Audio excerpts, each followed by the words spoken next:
I don't know if Kwame and Regina deliberately planned to wear the color dress they're wearing, but I guess that's a color for fighters. Anyway, I think as a democracy, it's important that everyone participates in it. And beyond expressing our opinion on radio, social media, everywhere, I mean, voting is integral part of this entire democratic process. It's the only way citizens can participate effectively in deciding who leads them and who represents their ideas.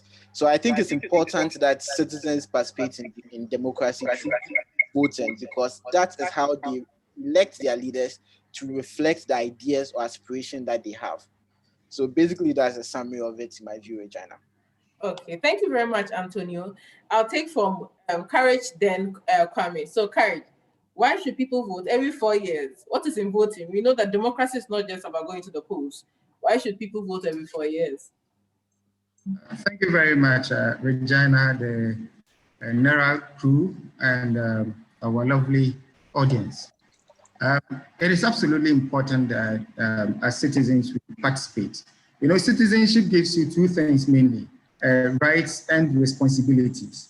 So in exchange for all that you wish to enjoy by way of rights, there's also a responsibility that is placed on you to participate in the processes that lead to making those rights available to you.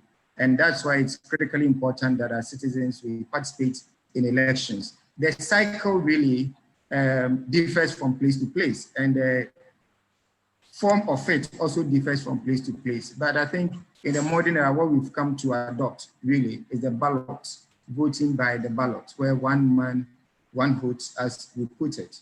And that is critically important when it comes to aggregating what the views and aspirations of the people are at any given point in time, albeit that the majority view is what matters in such instances. So for instance, if you look at our constitutional framework, 50 plus 1 is what is enough, or what constitutes enough basis for a particular section of the society's view to be held above those of the others. You know, albeit, even though beyond voting, there's room for minority interest, minorities to also express their views and to have their views also catered for. So not voting in this era amounts to irresponsibility. Actually, if you ask me, not voting amounts to responsibility. Because what you're trying to say is that I do not care about which direction the society goes. Whichever way it goes, I don't care, all right? It can burn, I don't care. It can drown, I don't care, you know? But voting is to say that I want to make a choice and I want to make sure that my voice and my thumb count as to which direction the society should go. And I think that is the key thing about the need to vote as an electorate or as a citizen. Okay, thank you very much, Courage. Kwame, Courage says not voting is irresponsible, and it means that you do not care about the nation. What do you have to say about that? Why do we go to the polls every 4 years? Why should we vote?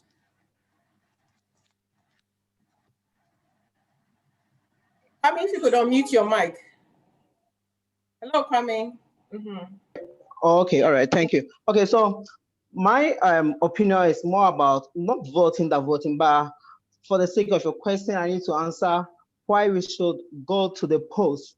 I believe we need to go to the polls to, one, mandate a reason for our leaders to continue being with us, or to approve a session by which the masses should be true. Unfortunately, what my colleague just said, that not voting is somehow irresponsible on our part. I think that is false. That's false in the sense that this current system is ill, and that it isn't giving us any options to vote for. The system is so bad that whoever we are going to vote for, we are still going to end up in the mess we are still in. So my focus this evening is for us to discuss about the system is for us to discuss about the system, the ill system that continues to suppress us, not about this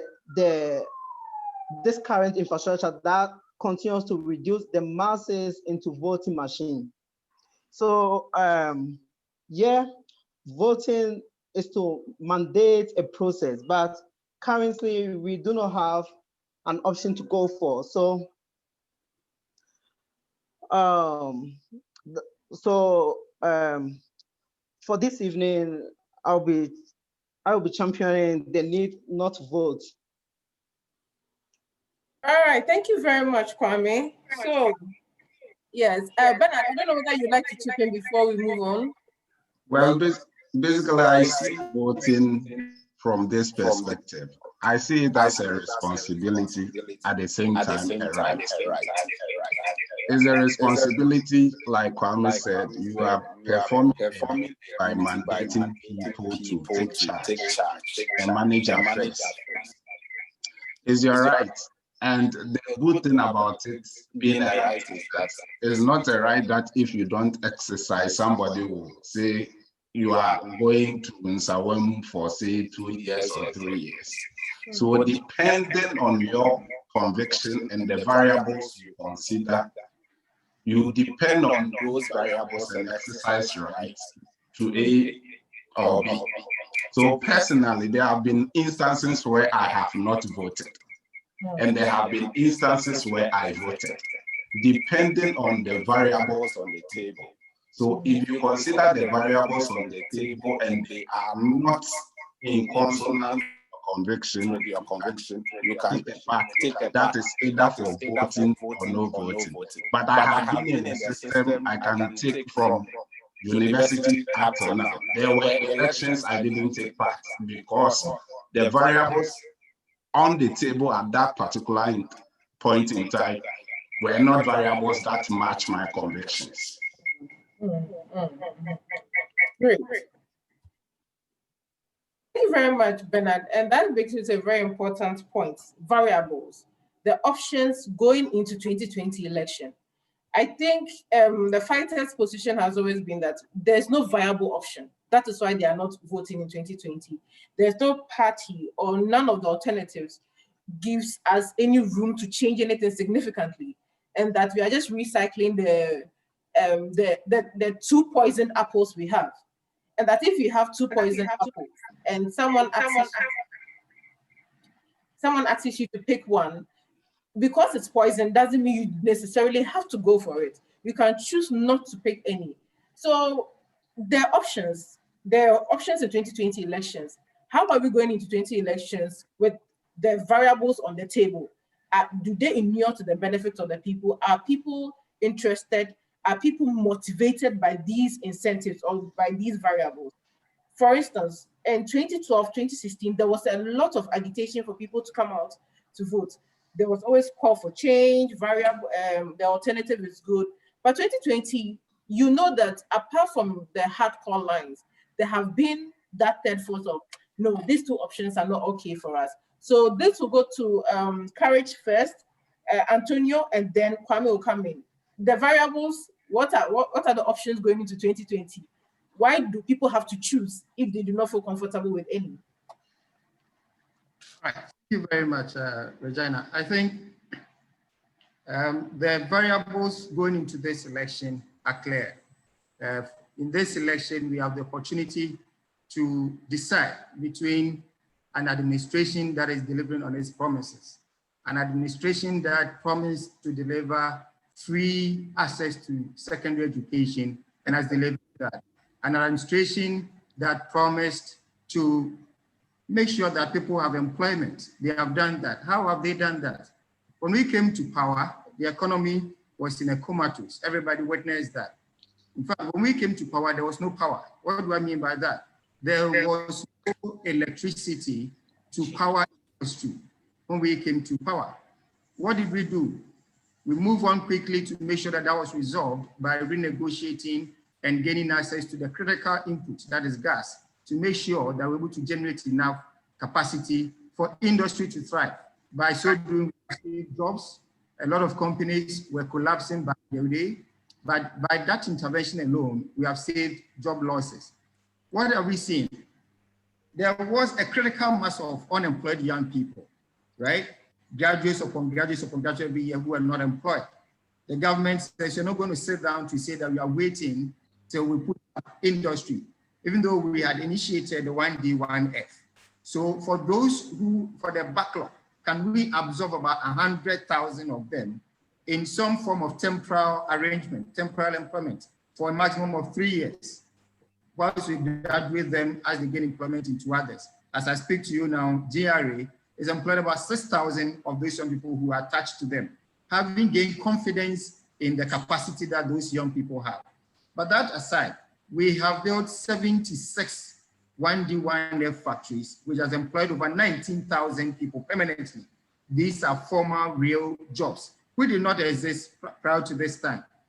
In addition to that, we have 170 more factories at various stages of completion. When all come on stream, the promise that we made, we said change an agenda for jobs. We realized that we are on course. Put that aside, we came to meet a backlog of unemployed professionals. By that, I mean health professionals and teaching professionals, right? As I speak to you, 96,000 people have been employed in education alone. 1,000 second cycle and below, and 6,000 tertiary. In addition to that, 65,000 health professionals have also been employed, all right? So clearly, there is a government that promised to deliver A, B, C, and D, and is clearly delivering on that. So whoever went to the polls in 2016 to decide that President Akufo-Addo and the NPP were the best persons to lead this country from that time onwards, has every reason to go again to the polls and to vote for President Akufo-Addo and the NPP. Take rural development, for example. Cocoa has been the backbone of this country for so many years. But in addition to that, there are a lot of other cash crops that we could bank on. We have seen an administration that has moved beyond developing the cocoa industry such that introduced quality interventions. Over 2,000 young people were engaged in formal employment again as extension service officers to provide support for our cocoa farmers and coordination, which is seeing our cocoa yield more than quadruple. But that aside, when you come to cashew and other crops, a whole new authority has been set aside to replicate what Cocoa Board has done for cocoa for those ones. And that promises in the long term to give us over $40 billion annually. Let me go away from that and come to agriculture mainstream, agriculture fully, and food security. The government that said that we cannot continue to go the way we are going with agriculture. So we prepared to implement or introduce the planting for food and jobs. Through that policy, food became abundant. As I speak now, 19 different food items are exported by Ghana today, which was not the case in 2016. In fact, for 2018, 2019, we did not import a single grain of maize, and that should tell you that we are becoming more sufficient by the day. But is it enough to just produce the goods? Because we've had situations where because agriculture was largely seasonal, right? When you produce, it gets rotten because you don't have storage facilities. This government has boldly taken on the initiative, constructed 80 storage facilities across 80 districts in this country that form the food basket. Because of that, bumper harvest we're able to store our excess produce from bumper harvest. And even when COVID struck us for almost a year, we did not go into scarcity because we have storage facilities that had kept the produce for us to release them. And prices also did not spike as would have been the case. Again, we said that we cannot continue to depend on this seasonal agriculture. So let us introduce a system where we have year-round agriculture by mechanization and, more importantly, having a dam. The Pualugu multipurpose dam alone promises to multiply our dam facility or our dammed land space by about 40%, by about 40. I mean, times 40 more, all right, which is at a different stage of completion. And I'm sure in the next year or two, we'll be completely done with, and we'll see a lot more people come to use it. Let's talk about general well-being of the Ghanaian. The general well-being of the Ghanaian. Today, we are not able to have this conference beautifully because the light is stable. We are not able to have this conference beautifully because the economy is stable. We are not able to have this conference beautifully because there is peace and security. We are not able to have this conference peacefully because there are a lot of, hundreds of thousands of young people who have gained access to free education, have come out and have passed in an unprecedented manner, where over 50% of candidates got between aggregate A1 and C6 in mathematics and the other core subjects, right? So generally, the general well-being of the Ghanaian today is better than it was in 2016, far better than it was in 2016. But this government does not only pride itself with doing new things. We are saying that in the past, governments come and they abandon ongoing projects by previous governments with taxpayers' monies locked in there, right? And go and initiate new ones. Sometimes they do not complete them by themselves, they leave power. So when you look back, there are decades-old facilities, particularly in the health sector, right from a 40-year-old maternity block by the Champon administration at Konfanochi Teaching Hospital. This government boldly has taken it on and is completing that structure to make sure that our mothers can deliver safely. Come forward from President Kufuor's time, the 4 Eurojet hospitals, which were criminally abandoned by Professor Mills and by President John Mahama. This government has taken it on, including other district hospital projects that were ongoing at the time. Even President Mahama's projects, President Mahama bequeathed to this government 30 ongoing health projects. As I speak to you today, 16 of them have been completed, leaving 14 more to go. Before we've now moved to launch Agenda 111 hospitals, where we are looking at befitting health facilities across the nation so that we're able to reduce the population per health access and others. So this is what we are talking about. But once you are doing all of this, there are young people whom you do not necessarily have to give jobs to, but you need to empower to create jobs so they can also absorb other young people. Through the initiative of NIP, the NIP program, over 46,000 young people have been trained, and about, I think, 9,000 of them been given real support, hard cash, and technical support to ensure that they are able to businesses to employ 10, 15, 100 going forward, so that the burden is not overwhelmingly on old industries as well as public sector and all of that. So this is just a snapshot of what the governance architecture under President Kufuor has been, and the departure from despair to hope that in the past 4 years. For which reason, every Ghanaian who voted for the NPP, and even those who did not vote for them, have reason to go to the polls come December 7th to endorse this monumental achievement and to give a promise to allow themselves the promise to enjoy further the quality leadership that we are seeing under President Kufuor. Let me conclude by saying that when COVID struck, the world, was in trouble. Taking quality leadership and management of COVID for Ghanaians to be able to go about their business as usual, when even developed nations like America and the UK are still suffering. You know, if my brother is to return from his Chevening scholarship right now, we would have to really detain him for 14 days, which would deny him the right to vote. Because he's coming from a place that is quite trouble. But generally, we've seen a quality leadership. Again, we have seen hitherto dead public institutions come alive. One of them is the Ghana Library Board, now Ghana Library Authority, all right? As at 2008, we had 61 public libraries in this country.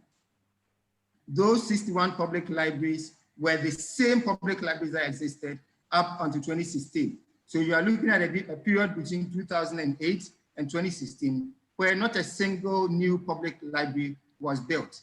And the authority was poorly resourced. It was not even resourced at all. Employees had no morale, and naturally, interest in public libraries and reading fell. Under this government, 41 out of the 61 have been renovated, refurbished, and restored, all right? And 26 new ones built, 26 new public libraries built. So as I speak now, we have 87 public libraries now. This has seen an increase from 338,000 visitors to our libraries as of 2016 to over 1 million visitors. What it means is that if you create the platform for people, people love books, people love reading, and people would go to the libraries. But it has taken the leadership of President Akufo-Addo and the NP to ensure that this is revamped. Look at the passport office. We had a situation, a very, very bad situation where people had to travel from very far to come. Today, as I speak to you now, a very beautiful building in Tamale, regional office, well equipped, Cape Coast, and others. So the development across the board, not just a few sectors, but across the board, where every sector has tasted the good leadership of President Akufo. Okay, thank you very much, Courage. I think this is a very lengthy opinion on the variable A, right? In fact, number 1 on the ballot sheet, as you rightly say. Yes, number 1. So I'll move on to Antonio, who will give us the variables. Why should people go for one of the poison apples?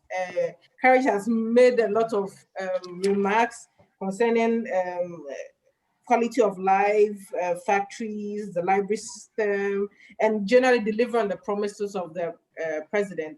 So I'll go to Antonio to take his comments and remarks on it. So then I come to Faitakazi to tell us why both options will not even work.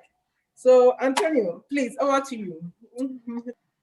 Thank you, Regina. How many minutes do I have? I don't know if, I mean, I can use the whole day talking about dealing with Courage misinformation and also setting the right parameters and giving the right context. So how many minutes do I have? So Courage used 17 minutes. So I would give you the same platform, at least 17 minutes.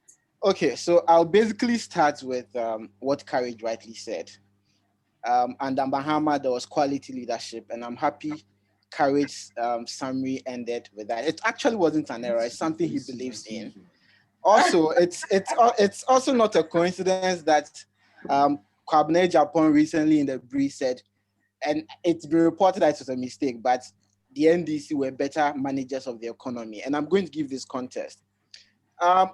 Basically, the choice, and because of the narratives of Courage and his folks, reason why the fighters would want to opt or campaign for people not to vote, because, and I think it's a legitimate concern that politicians are honest and they deal with the issues, what they promise, they deliver exactly what they promise. I'm basically going to compare the leadership of John Mahama, 4 years, the leadership of Nana Akufo-Addo, 4 years, and what the promises they are going to do. Firstly, in 2016, I believe, and it's a bit curious, because nobody mentioned corruption at all, and it's because it's their biggest headache. The NPP did not win 2016 based on the promise of free SHS, because in 2008, they promised free SHS, they were rejected. 2012, they promised free SHS, they were rejected. And 2016, they promised free SHS, which was already in progress, which already happening in the progressive form. And I'm going to do with that. To start with, Karinobi starts with free SHS. Under Mahama, the promise of free SHS was started under the secondary education policy, where some basic school, some day school students were given free SHS. The promise was that it was going to be progressive. And I think 1,750 CDs was assigned to each student. The promise was that, as the year goes by, we are going to have everyone come in, and that was progressive. The MPP promised instant. Meanwhile, when they came, all they did was progressive. Because if you look at the implementation of MPP's free SHS, the first year was a certain group of people, which is first year. And as the year moved on, they improved. So even in the MPP's own implementation of free SHS, logically, it was progressive. But the point about free SHS being, and interestingly, that's the promise he started with.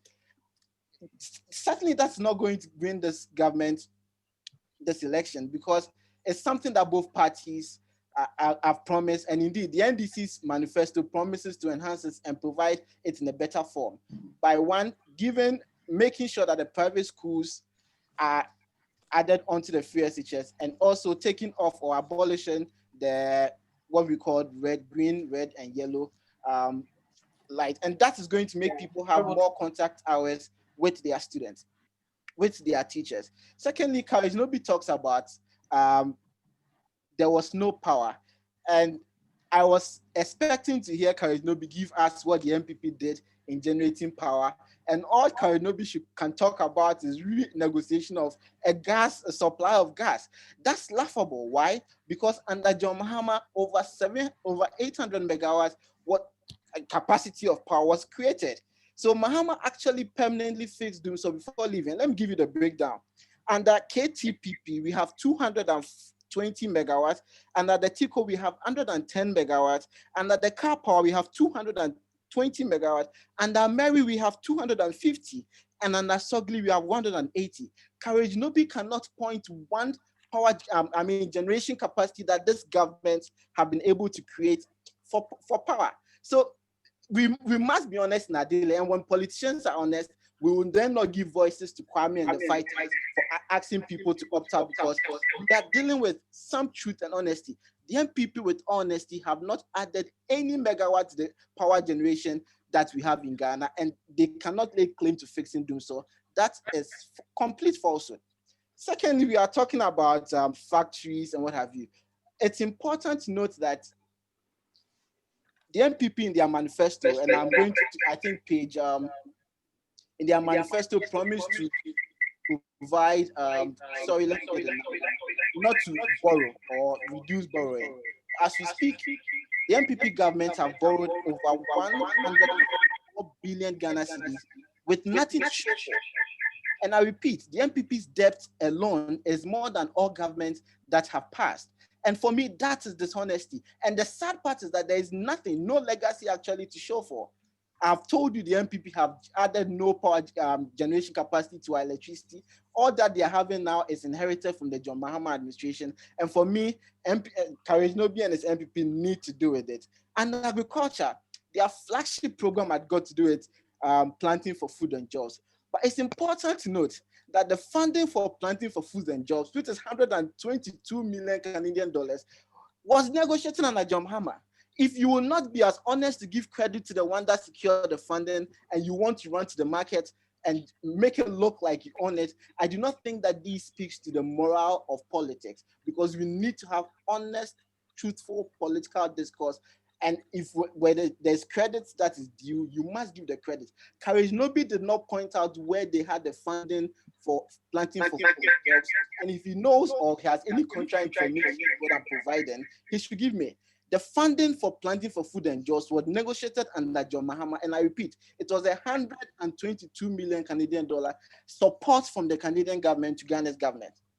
So, after having stated all this, what is MPP's claim to power again?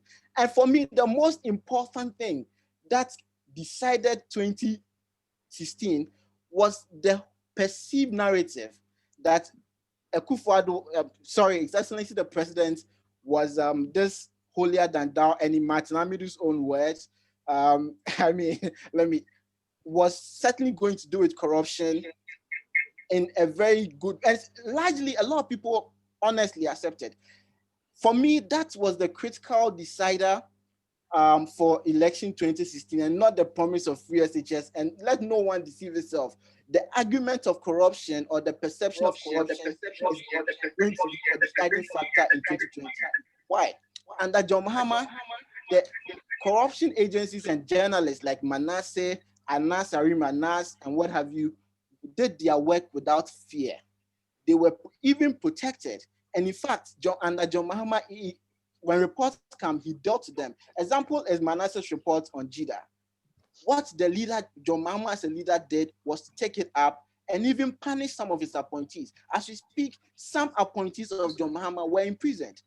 That is an evidence of a leader who is ready and ready to do with corruption on. But then MPP and Akufo-Addo came pleading that we should try them. And indeed, Ghanaians made a decision to try them. What have we seen? As you heard, Karinobi never even talked of corruption. And the MPP's manifesto is not even mentioning corruption because it is the biggest night. Why? Ghana is losing over 3 billion due to corruption. And in fact, Akufo-Addo's own words said, when we deal with corruption, we'll have money to fund free SHS. Karinobi, as an educationist, did not even deal with how we are sustainably going to fund free SHS, because that's an argument you are going to come to. If you are going to borrow to pay free SHS, it's better not to, because you're creating more problem. Now, let's do with corruption. The MPP strategically have dealt with almost all corruption agents that we have. And the latest being Martin Amidu, they are Auditor General.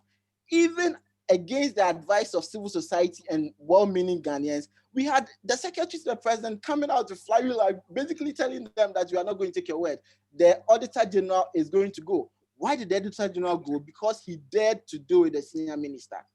Why is Martin Amidu and the government currently fighting or probably having this public discourse? It's because he dared to investigate the president's cousin, who is the finance minister, and Osaf Mafo's son, and in fact, whoever is part of this Japa rot, as Martin Amidu states, is the biggest corruption scandal Ghana have ever had since of independence. So for me, the fight against corruption and the intention of the leader to do it and deal with corrupt acts is something that we need to do it. When we talk about free speech, it's another thing we also need to look at. Akufo-Addo's claim to presidency was basically as an activist. And this comes to mind,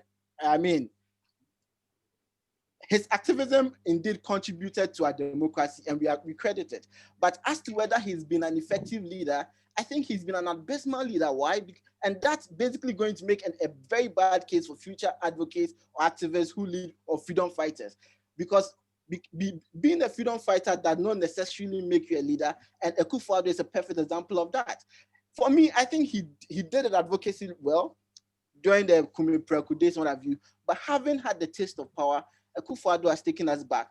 Karinobi did talk about corruption and, Karinobi talked about economy.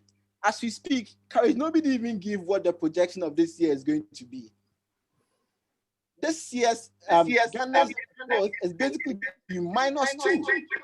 As we speak, £1 is actually almost 7.9. And we have the supposed economic magician in office as vice president. As we speak, how much is the dollar? In fact, in their 100 years in office, he came and joking, the vice president, His Excellency, came and said he has arrested the cedi. As we speak, the cedi is almost 8 cedis to the pound. And this has direct effect on business because majority of people trade in these currencies.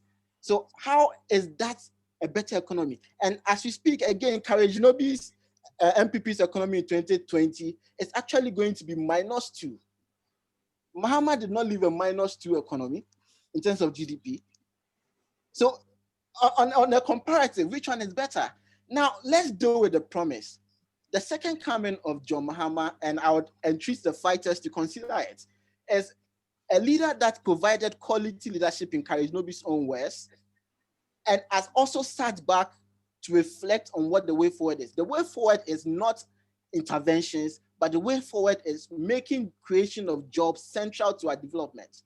Why should creating of jobs central to our development at this point in time? Because We have a lot of people. I mean, Ghana largely is a youthful population, and job providing honest, real job, and not what Karinobi promises in terms of mid-shift temporal jobs. And in fact, in the NDC's manifesto, we have promised to absorb all those people that Karinobi and his government have put under temporal employment. The 1 million job is a minimum promise that John Mahama promises when he comes to power. And John Mahama's second coming is certainly going to deal with the issue of corruption, because Ghana is losing, or Ghana is bleeding, because of the state capture that we have. Why is it called state capture? Because we have a leader who promised that he wasn't going to do family and friends. But in fact, he came into office and had captured and the entire government was family. And Karinobi will admit that Akufo-Addo before coming promised he wasn't going to do family and friends because John Mahama had appointed 1 or 2 relations. But under this government, over 50 appointees are directly related to the president, including his own children. So if we don't deal with this state capture and allow people, the nation to move in the right direction, we are certainly going to have probably our worst next 4 years if Ghanaians should make the mistake of re-electing this abysmal leader into office for the second term. The second coming of John Mahama again promises to deal holistically with our education. Why? Because, I mean, all the MPP have done now is to talk about free SHS. We are going to improve free SHS and we are going to make education holistic. Why? Under John Mahama and under the Secondary Education Improvement Program, the NDC decided to even provide sanitary pass to women. The national organizer of the MPP called it demonic and said he was even going to lead parents to demonstrate against this very important social intervention. In fact, evidence shows that our ladies or female adolescents are denied education or have less contact hours due to menstruation. So if a government with an education minister that was sensitive to the plight of the citizen decides to put up such intervention, I think it is visionary. And it's honestly good that the MPP have, in fact, over as the year gone by, learned to include the sanitary intervention in their policy. Lastly, I'm going to deal with the issue of infrastructure. That's fine. Karinobi was talking about, I mean, some factories, what have you. Some of these 76 factories Karinobi spoke about already existed. If Exim Bank provides funding, yes, it's a good initiative, but governments cannot hold claim to those factories. What we need to do is have economic hubs where real economic activities happen and not populist intervention. Karinobi just mentioned one dam. The government promised us to have one village, one dam. The question is, where are they? The government promise was to have one district, one factory. The question is, where are these factories? The government promise was to have one constituency, 1 million. And now they are giving us narratives of excuses or pointing public toilets as part of the contribution of 1 million. That wasn't the promise. The promise of 1 million, 1 million, one factory, one constituency certainly has not materialized. And when we look at the failures of the MPP, in fact, the MPP, comparing failed promises, over 545 promises remain unfulfilled as we speak, which means 86% failure for the MPP. And corruption for me flags it all. So Karinobi's attempt to make free SHS an election in this an issue in this election certainly is not going to work because it was progressive. The NDC intends to improve it, and something can be done. In fact, you talk about performance. I mean, the provision of past questions and the kind of scandals that happened this year on this election had never happened. So we need to look at education in a holistic manner and not have this cherry picking. What we need to do is deal with solve problems, actually. And the NDC intends solving problems. We have solved problems in the past, and we can do it even better when voted for in 2020. In terms of infrastructure, we are actually unmatched. Legacy projects like the Terminal 3, like the UG Medical School, like the Rich, you just name it. Karinobi and its MPP cannot point to these legacy projects. And what even the University of Ghana Medical School does was to increase and improve the education for doctors. As you all know, let me land. Let me wrap up. On that point. Anyway, I'll come back. So you can wrap up on that point, then I move to Kazi. Okay, thank you. I'm talking about the health sector. Yeah. The numerous health infrastructure John Mahama left this government is one contributing factor which became very evident to the fight against COVID. Assuming this infrastructure didn't exist, Ghana would have seen a terrible situation than we experienced. And for me, the establishment of the University of Ghana Medical School is also strategic, not because it's going to provide infrastructure, because it's going to help also train more doctors that Ghana so badly needs. So when we talk about a government that is strategic and sustainable in its development approach, it is the NDC. And I've given you reasons, and I'm going to give you more reasons as time goes on why the NDC should be the best option, and why Kwame and the fighters need not opt out, but they need to join in saving this country and rescuing it from this abysmal performance of the NPP. Okay, thank you very much, Antonio. So now I'm coming to you, Kwame. Why we are not choosing any of the variables? You've heard from Courage, who's spoken at length about the achievements of the NPP, and Antonio has also come to rebut some of the comments Courage made. But the fighters' position has been no vote. We have seen it. We are the citizens. We are the masses. The projections and all, the infrastructure, the FSHS. Yes, we've been in this country for 8 years. 4 years under the NDC, 4 years under the NPP. We've seen it, and we are saying 2020, we do not want to vote. So fighters do not want to vote because we feel that the two variables are not the best. So Kwame, now you have the platform. Tell us why. Okay, all right, thank you. From the two assertions, that's from Antonio and Nobi, you could really do tell that they both acknowledge that we are still in a mess. They both highlighted the corruption within our system and acknowledge that that's what is actually dragging us back. But look at this, what are we doing about all these things? We continue to just brand ourselves as anti-corrupt, but still continue to endorse these evil acts. Let us dive into why we shouldn't vote. My assessment is largely going to be based on the constituents of democracy. Let me tell you something. We Ghana, we do have a 4-year cycle.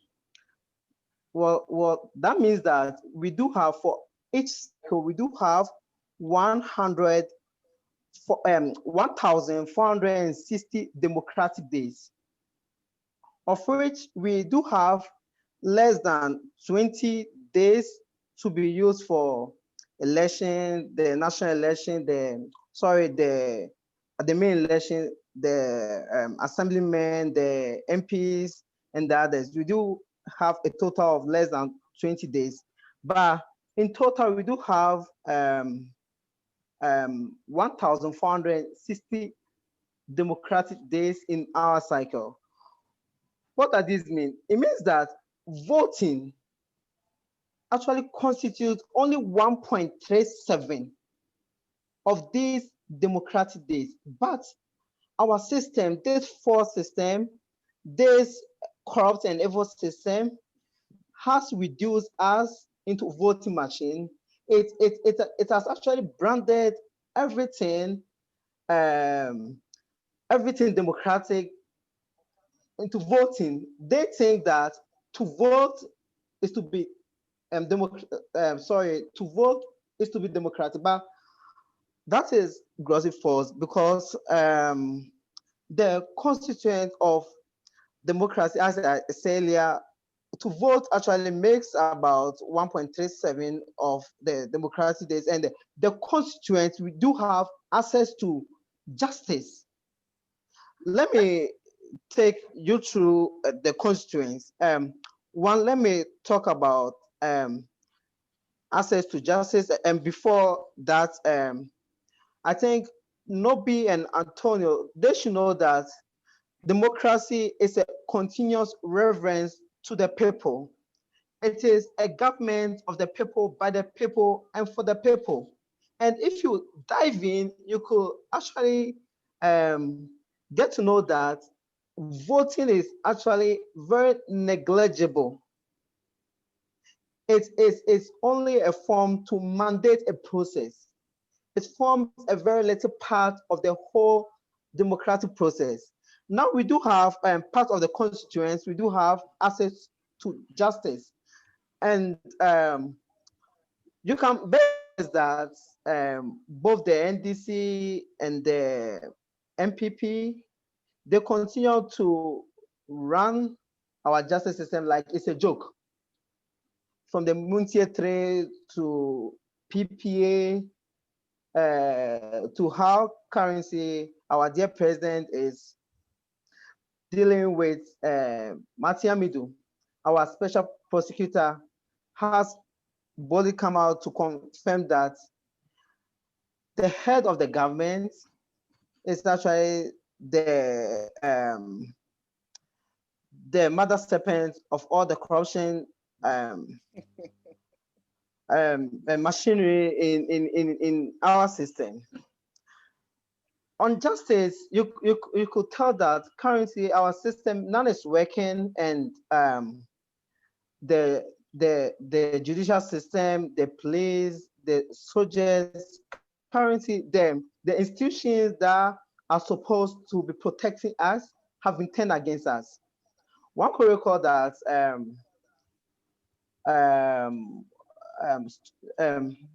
student from hygiene, from the law, members of the fighters group, nurses, teachers.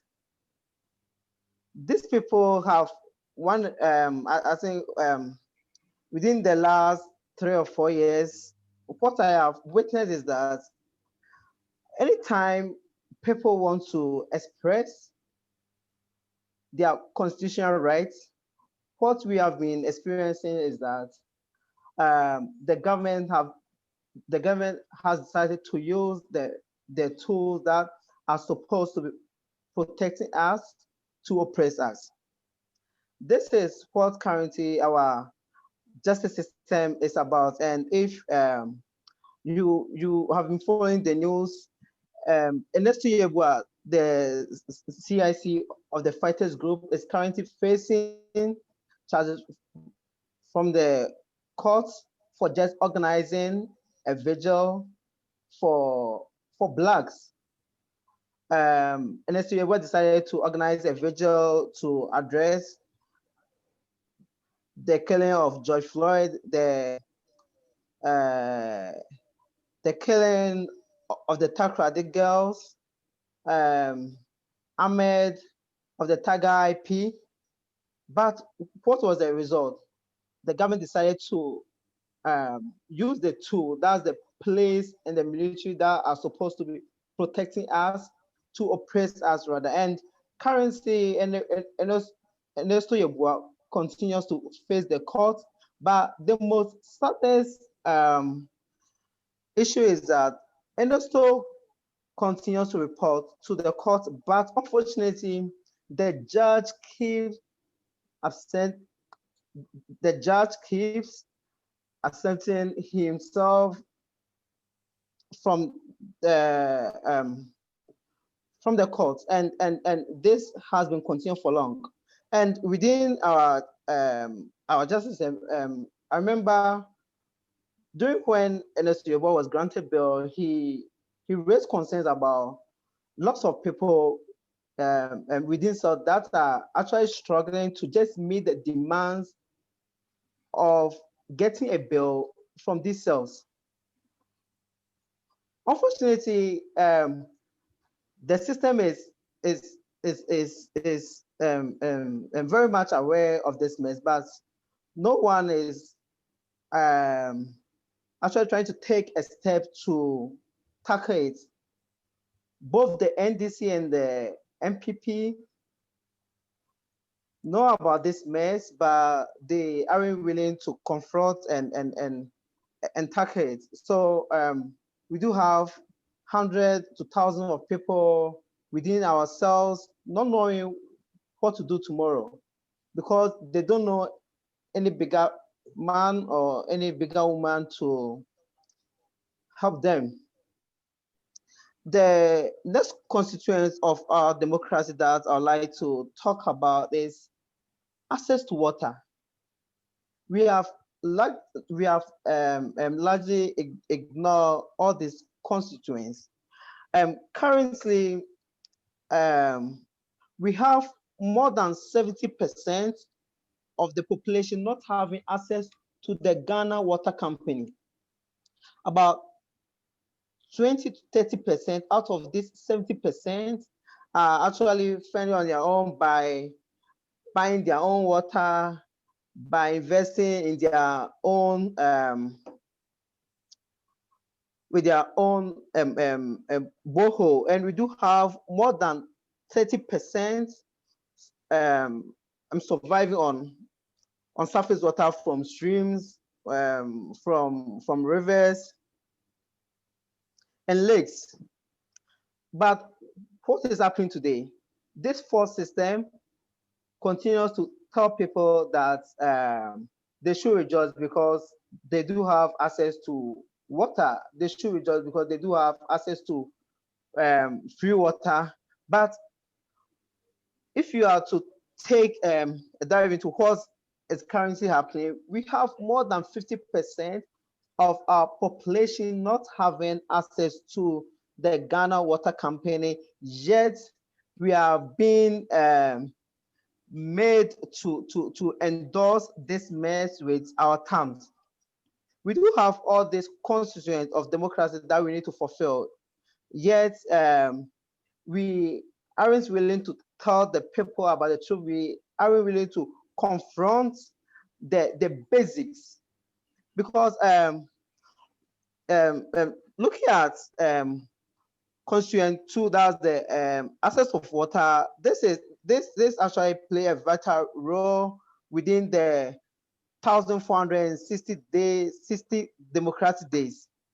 So I still do wonder why we don't have these things as our priority, but rather we keep we continue to focus on the 1.37 part of this 1,460 days of our democratic days. And also the next one I want us to consider as part of the constituent of democracy is the access to education. Day in, day out, we do hear from both NDC and MPP about who has the highest number of schools in Ghana, who has been able to work on a free education system for us. I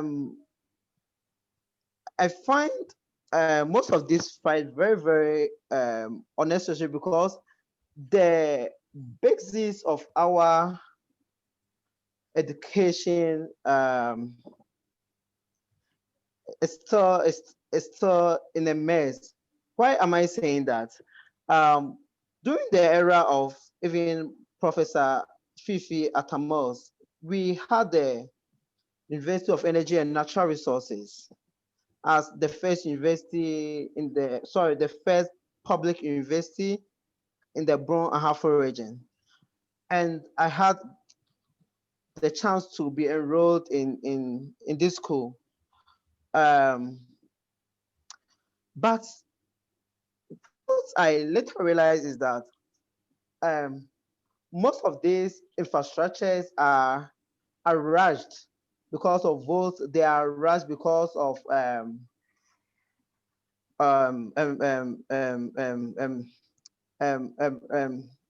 rushed because they need to win favor from the masses. But for especially for if you are to even go down to the Brownhafo and investigate about the current state of the school, you could realize that the school currently, they don't even have a standard library. They don't have a standard laboratory. This is a a technology school, yet they don't have access to even chess. And I'm telling you this fact, the University of Energy and Natural Resources students still do compete for chess in their classrooms. And this mess cuts across um, most of the public schools that we do have in our school. There are a lot of schools without access to basic teaching materials like marker, like tables, like chairs, like books. Yet we are made to focus solely on the 1.37, that's the right to vote, while largely ignoring the constituents of the of our democracy, like access to education, access to justice, access to water. And well, the fourth one that I want to address is access to good jobs. Okay. Kwame, you have 2 minutes to wrap up. Okay, I'll do so. So, well, with this constituent of democracy, currently, last week we heard our vice president saying that they have been able to create over 2 million jobs, and also we heard from the government that currently we have the unemployment rate is less than 10%. But let us take a very good look into what's even happening within the job market. Currently, according to the World Bank, we have more than 50% of the masses being underemployed. They have a job, all right, but these are people underemployed. They can't have access to 15 cedis a day, with some falling to even less than 5 cedis a day. So this critical constituent of our democracy affect the first three that I earlier mentioned, because without access to good jobs, one is being deprived of the access to good justice, the access to water, the access to accommodation, the access to education. But what are we still focusing on? All our focus largely is still on the 1.37% of the constituent of our democracy. So this evening, what I'm communicating is that Ghana isn't supposed to focus largely on the need to vote, though voting is very important. It is actually the way to mandate a leader. But we do have other constituents of our democracy, which forms as the basis at which one could even access the continuous reverence to the people. But what are we seeing? These constituents have largely been neglected, while we continue to focus solely on the need to vote.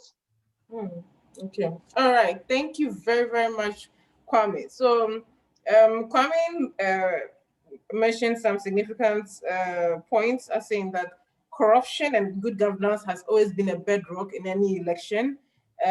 But we've seen some abuse of human rights, use of state machinery to terrorize and undermine the people, and the fact that people do not have access to basic needs, water, a good education, and yes, we've made mention of free SHS and all, but then these are the sentiments of people on the ground.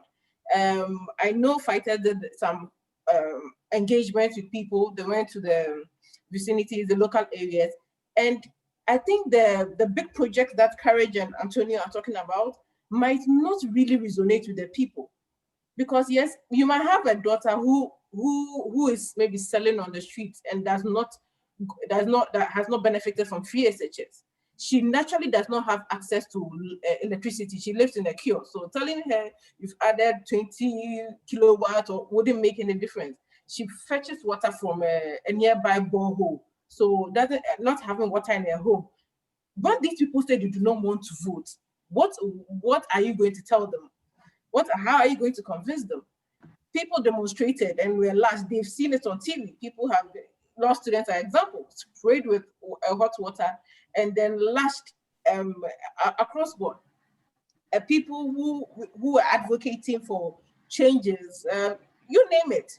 So there has been a lot of issues that do not resonate with the everyday person. If the everyday person who is not benefiting from free SHS, who is not working in NAPCO, who might not have doesn't have constant electricity, so whether do so or not doesn't. How will this person feel? What will be the motivation for this person to come out and vote? Because if all the person is hearing is, look, we have corruption in 2016, GDA and co, reason for which the government of the day was voted out. This new government comes and also undertakes more corruption.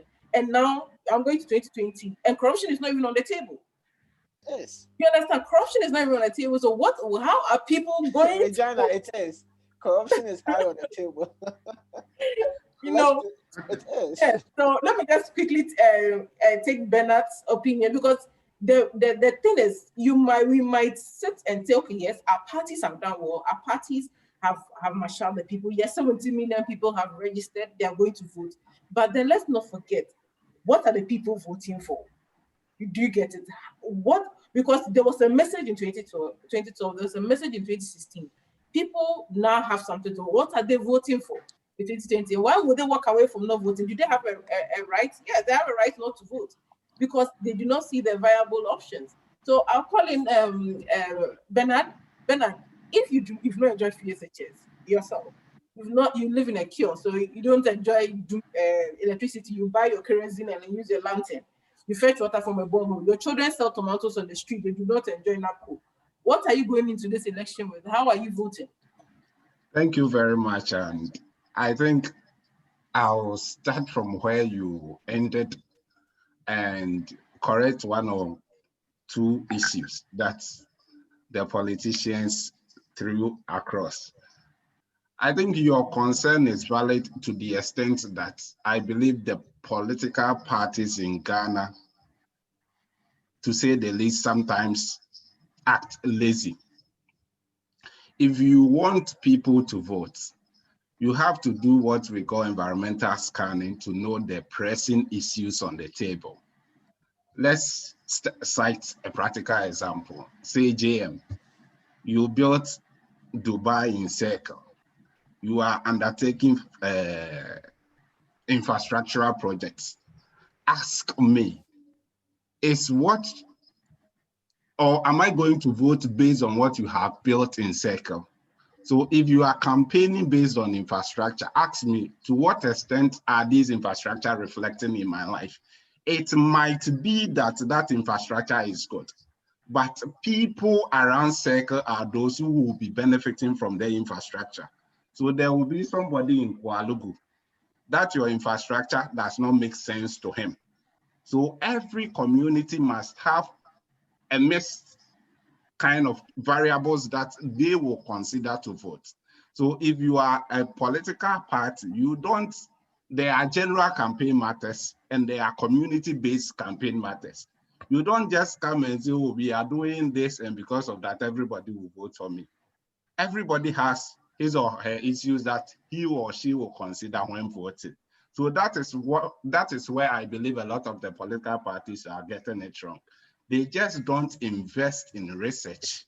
They don't go down to the communities to scan what the people are really kind of demanding so that they will carve their political message based on the demands of the people and communicate same to these people that they want to canvass votes from.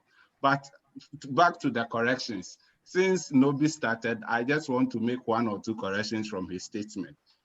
he stated that Pualugu is going to multiply the irrigable lands by 40%, which is not entirely the case.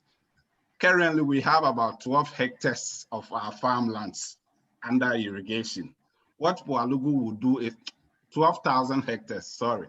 What Pualugu will do is it will add another 12,000 hectares. So it is just going to multiply by 2, not by 40.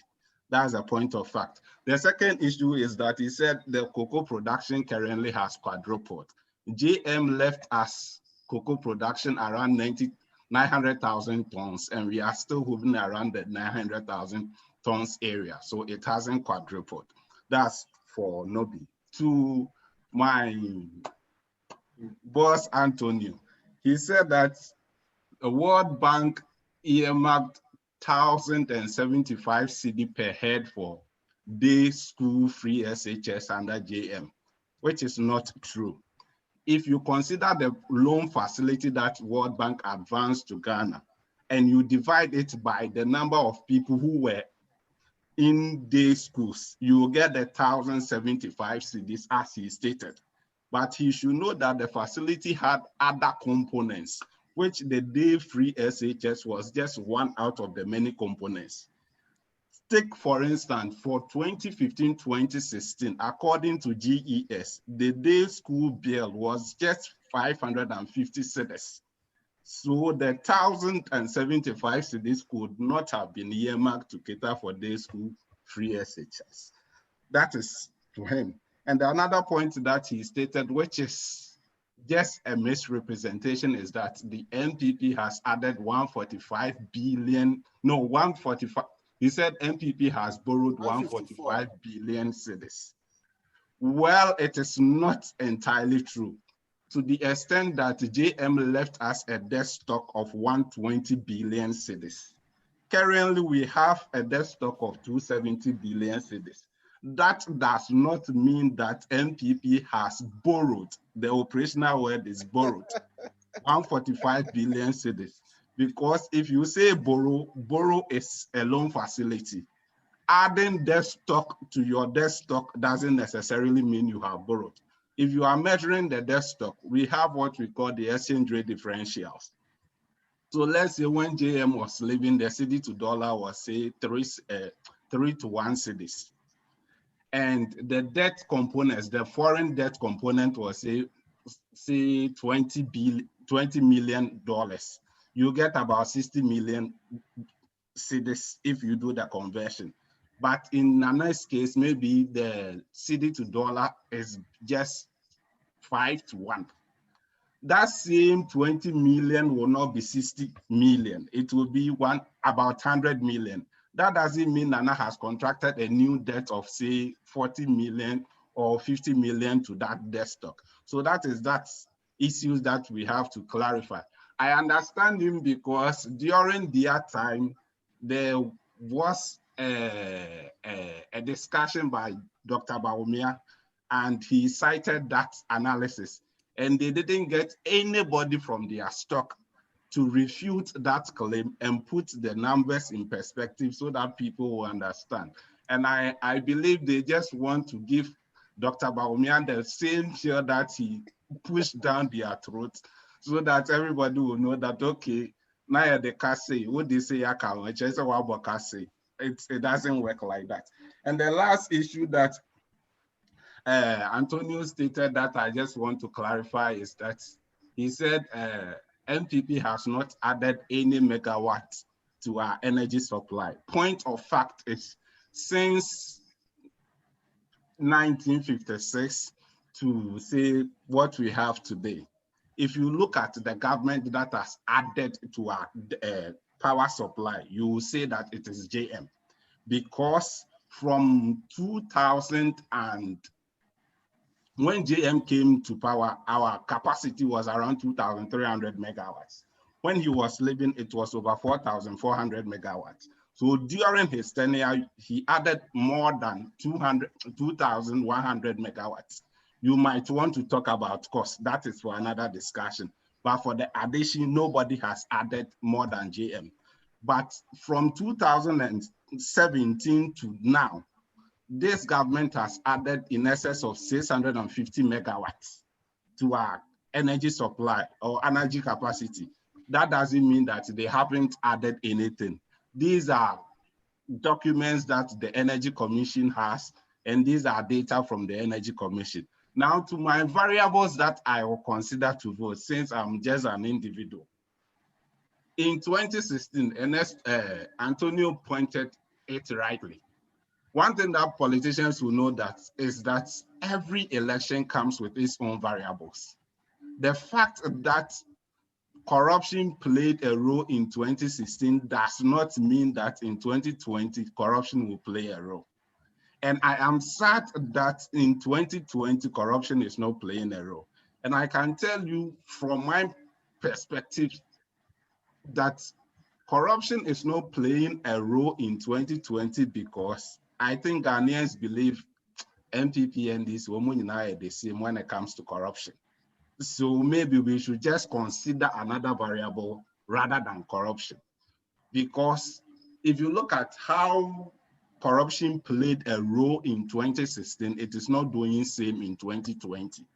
And every research that you undertake, citizens will tell you that challenge corruption, we are not considering it that much in 2020. It is sad for the country because we will have a leaking purse.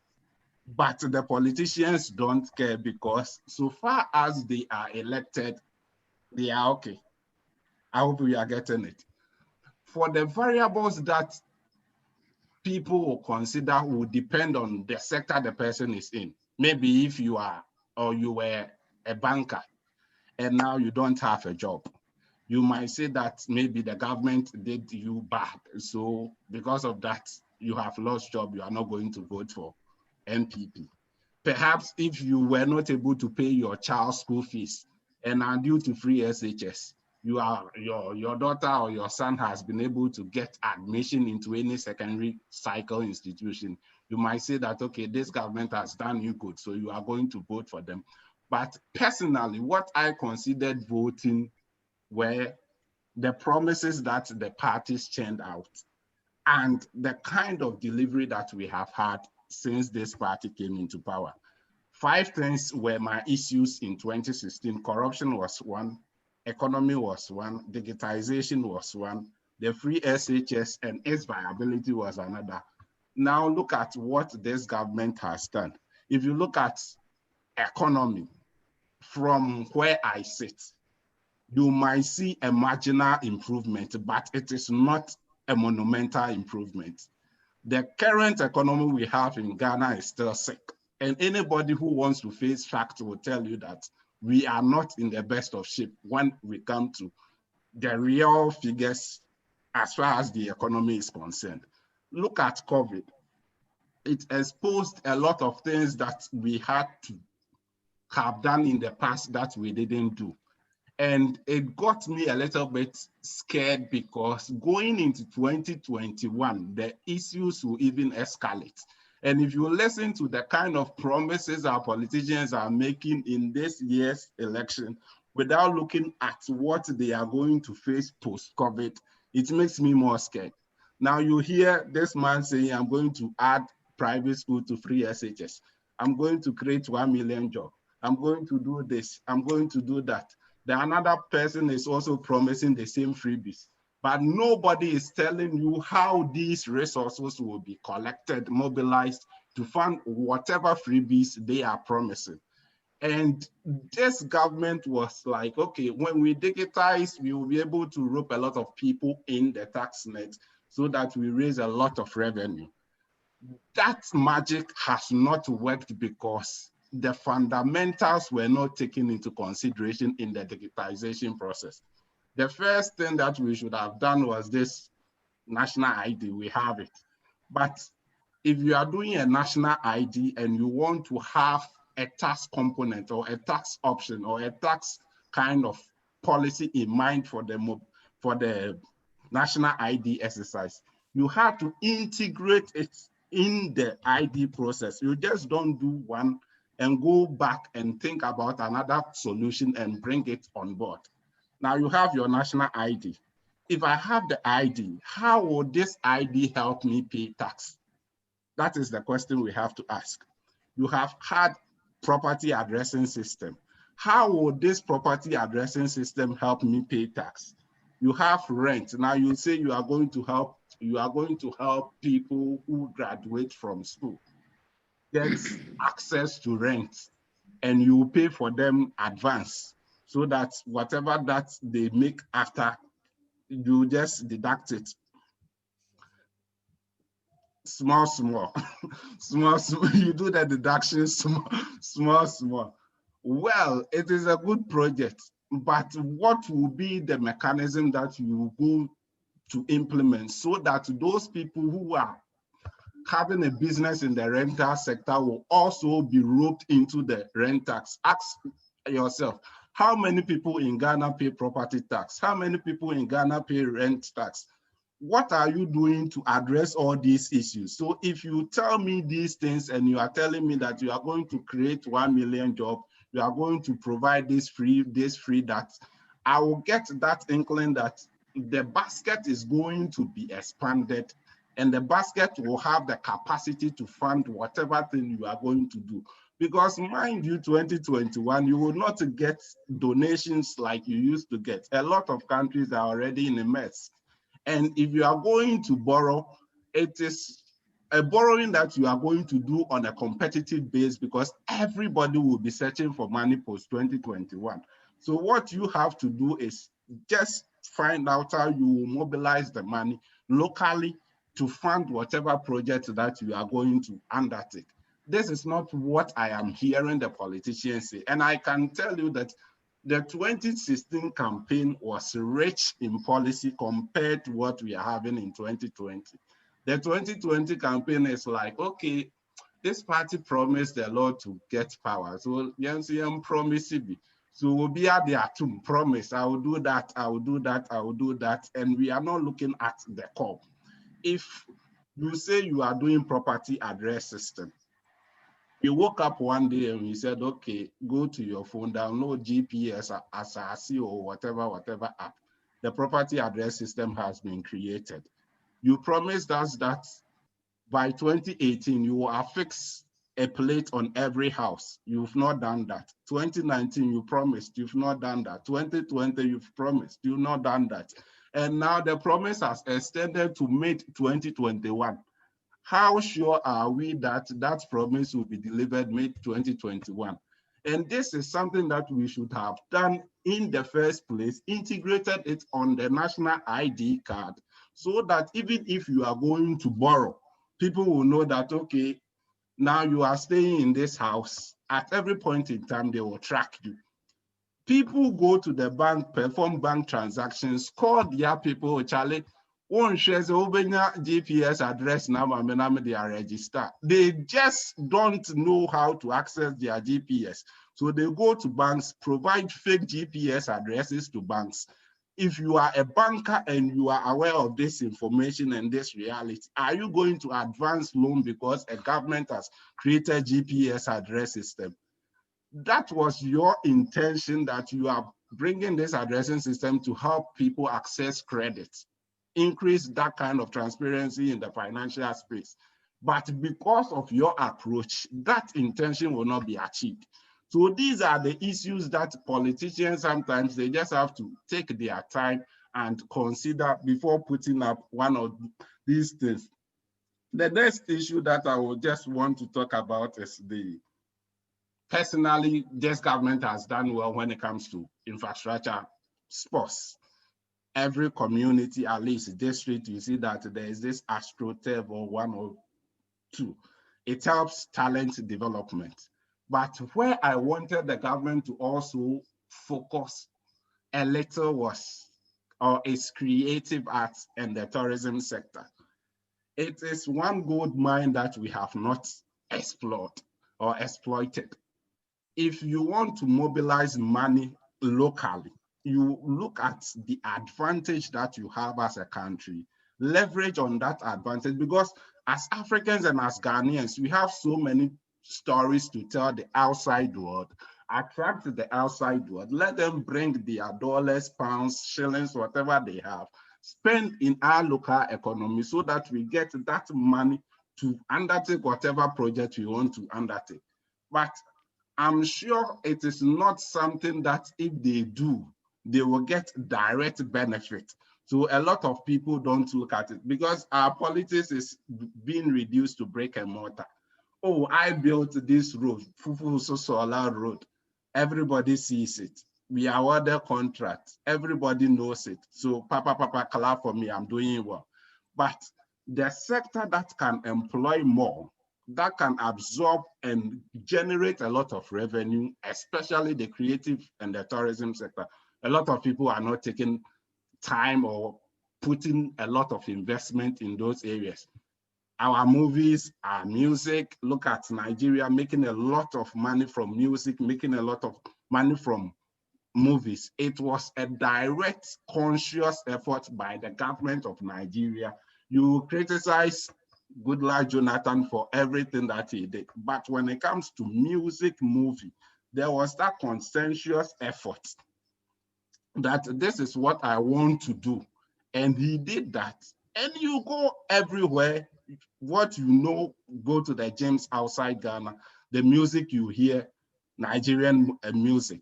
If you go to the club outside Ghana, Afro beats, everything you hear is almost 85, 90% Nigerian music.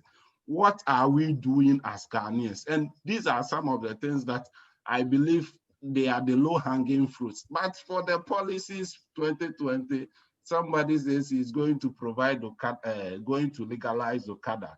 Whether it is a good policy 21st century that we should consider, that is for another discussion.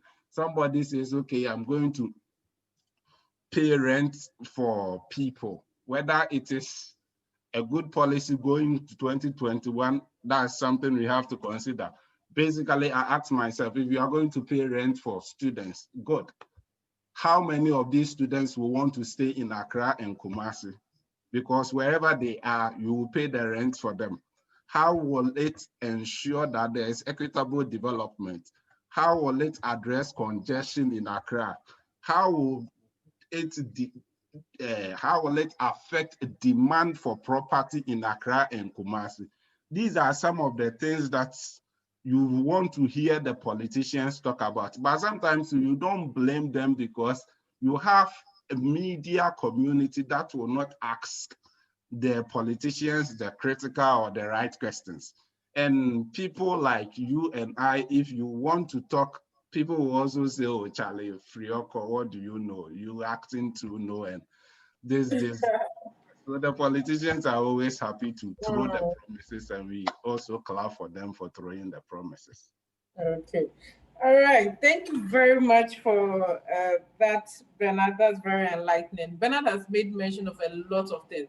So our time is fast spent, but I'll do one round again. But then here, everybody's supposed to speak within two to 3 minutes, and then we can wrap up. We are looking at, despite the whole policies and issues that we've discussed, I think Courage is gone off. Maybe he will join us later. We are looking at how sustainable is this. I'll start with Fighter Kazi. The no vote campaign. Is it possible? But so in 2024, 2020, that's the stance now. In 2024, is it going to change? When the variables get different, is it going to change? What are people going to do differently? Is it, as Bernard rightly said, 2016's focus was on corruption. That was the theme. 2020, corruption is no more on the table. People are considering other things. But fighters are saying that no, 2020, we are still considering corruption and other related matters, so still no vote. 2024, the variables might still change. What is going to happen next? So, Kwame, 2020, we are seeing that they have not tackled the root causes of the issues in Ghana. So we do not want to vote. People do not want to vote. How is it going to be sustainable, or it's going to be on a case-by-case situation? So every electionary year, when the variables do change, a fighter is going to participate fully in the democratic process or in the voting process. Then after that, I come to Antonio. All right, thank you. Well, we are choosing not to vote because, as I said earlier, the system currently presents us with no options. Yeah. Currently, what are we going to vote for? Are we to force ourselves to survive on two poisonous apples? No, we shouldn't do that. But let's say next 4 years we have a system that changes the 1992 constitution, a system that promises to address the masses, a system that promises to include the masses, that will care about the people and do what the people after. Of course, then we will need to change our decision. We will need to endorse that. Um, Basically, our decision not to vote is largely based on our current situation, the mess we are in, the ills. And currently, we are saying that to force our system to work, um, we need to stage a boycott. To stage a boycott against it. And people keep asking, how is this going to force the system to work? How is this going to solve our problem? We can take a look at some of the recent boycotts that have happened in our country, whether they solved a problem or they didn't, versus pleas that we have had, whether they solved a problem or they didn't. One, let me tell you something. In Obuasi, is they pleaded for a road linking Akapoisu. There's a town they call Akapoisu to Asokwa Junction. As of now, it hasn't been done. They pleaded for it. It was part of the MP's message to them in 2016, but it still hasn't been done. But let's consider the alternative, that is boycott. The people of Lekma, they staged a boycott last 2 years that the road, it needs to be done, else they won't allow any car to use it. They staged a boycott on it, and within days, the president came out that it has been contracted, and currently there's a contractor on it working. Let's consider another point. Take a look at the Awoshi Road. It was the Awoshi Highway. Part of the 2016 campaign, there was a promise to build a footbridge. That was a promise, but we do have about 2 or 3 weeks to our election, but that hasn't been done yet. But let's also address the alternative, that is boycott, where people have staged a demonstration against the system to force it to work. The alternative is what we witnessed on the Madina Adenta highway. We saw people coming out to stage a demonstration on the road. They bent ties and they temporarily closed the road with wools, ties, and other objects. And just after a week, we saw a footbridge, about 5 or 6 footbridges being contracted. So you can really analyze these cases that boycotts, it works, and it has been working. We do have case studies in Ghana here, and even just last month or last 2 months, through the stance of boycott, nurses were able to force the government to come to their terms. And we can also look at other situations where boycotts have been used to get results. One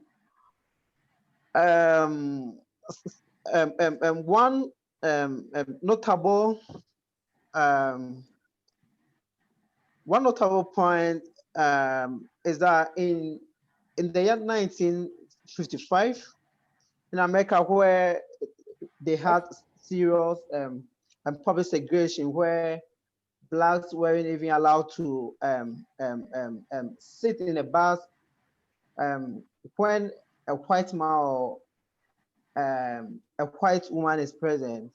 You could you will recall the story of Rosa Parks, where she decided to stage a demonstration. Yes, the boycott. Demanding.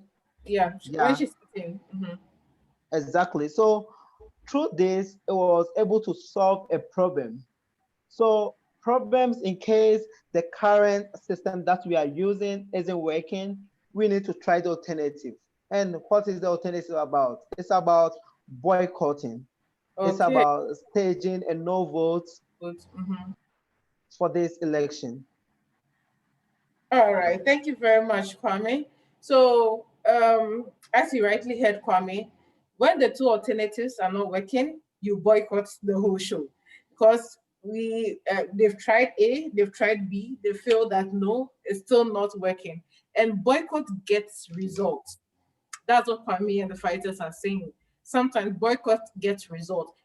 We are not saying that even if people do not, if even if three people legally, even if three people vote, there'll still be a president.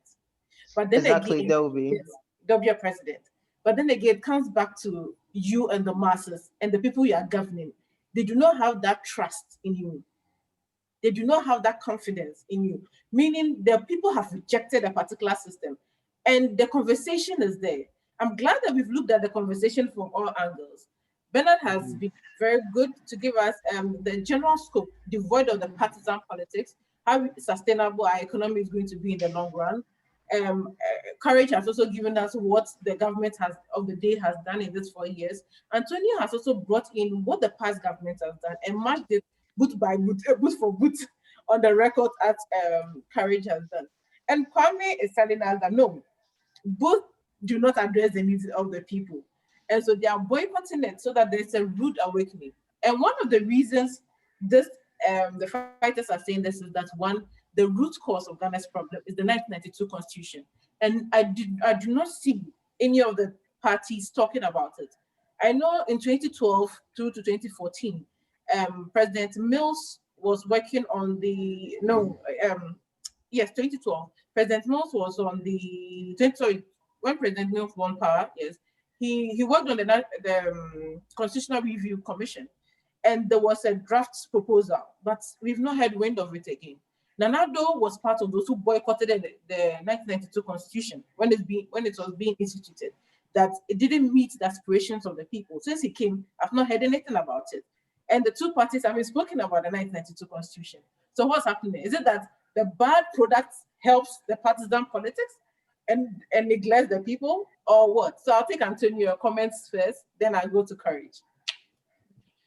I just I have a lot to say, but Kwame, Bernard, Regina, fighters, anyone listening to me, and even to Courage Nobi, I don't think the alternative is to boycott, but the alternative is to vote for a quality leader and a quality sustainable manifesto, which is the NDC and Professor Nana Jane Opoku-Agyeman. And I'm going to tell you why in brief. Bernard's fear, and I think it was an assumption, had got to do with politicians not listening. Legitimate, because I mean, the current government obviously is not in touch with the aspiration of the people. But if you take a critical look at the manifesto of the NDC in 2020, that's exactly what the NDC did, which is localizing the aspiration of communities and putting it together as a document. So the NDC's manifesto is a product of wider consultation with the ordinary people. So it's just not an ordinary promises that any like the MPP is doing or any politician would do. So I think, Bernard, you should note that and probably look at the NDC manifesto more critically. Secondly, Regina, you spoke about NDC, myself talking about big projects and Courage Nobi talking about big projects. It's important to have the distinction. Courage Nobi did not talk about any big projects, but Courage Nobi spoke about micro projects, which have actually been done in more under NDC. So the big projects are projects that are legacy projects, like the Terminal 3, like massive hospitals that basically saved the nation during COVID, like the funding that was secured for planting for food and jobs by the John Mahama administration, which is 122 million Canadian dollars, and the rest. Now, Kwame spoke about sanitation, and genuinely, Kwame and the fighters, I get your concern. But the point is this: under sanitation, under John Mahama, water supply and investment that was made by him, we had the best, percentage in terms of West Africa, which is 76% supply of potable water. And how did he do this? He did this through the construction of the Pond Water Supply Expansion Project, through the Teshinungwa Water Desalination Project, the Boku Water Project, the Was Water Supply Project, Pando Water Supply Project, Lavender Hill Fecal Water and water treatment plant, a new treatment plant at KJB. You can go on and on. So it was the investment that John Mahama made that moved the percentage to 76% of supply in Ghana, making it the best in West Africa. And in fact, the promise was that by 2020, we would have had 100% of potable water.